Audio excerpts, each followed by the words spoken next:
বলছেন, আসসালামু আলাইকুম শাহ। ওয়ালাইকুম সালাম। আমি সিঙ্গাপুর থেকে বলছি, কেউ যদি বলে তার ছোট ছেলে বা তার মেয়ে জন্ম নেওয়ার পরে তার ধন সম্পদ বাড়ছে, সে গায়েব জানলো কি করে? হ্যাঁ, এইরকম কথা হচ্ছে অনুমান ভিত্তিক কথা। আল্লাহ বলছেন যে মানুষের ধারণা, হ্যাঁ, এটা সত্যের ধারে কাছে নয়। হ্যাঁ, আল্লাহ রাব্বুল আলামিন আসল অবস্থা জানছেন।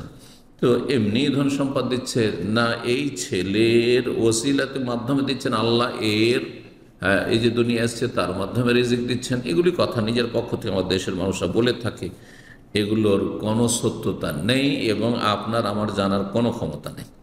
বরং আলহামদুলিল্লাহ, আমার এই ছেলেটি অথবা মেয়েটি যখন থেকে দুনিয়াতে এসেছে তখন থেকে আল্লাহ আমার রিজিকে বরকত দিয়েছেন, কিন্তু এই ছেলেটির মাধ্যমে পেয়েছি বা তখন থেকে বাড়ছে, এই ধরনের কথাবার্তা, তার কারণে বাড়ছে, এটা কি করে জানলেন আপনি?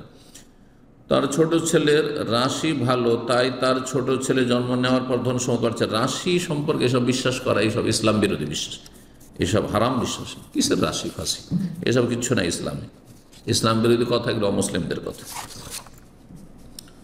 এই ধারণাটা কুসংস্কার, শুধু কুসংস্কার না, এগুলো শিরকি কুফরি কথা। জি, আত্তালা আল গাইব, আল্লাহ বলছেন সে কি গায়েব উকি মেরে দেখেছে?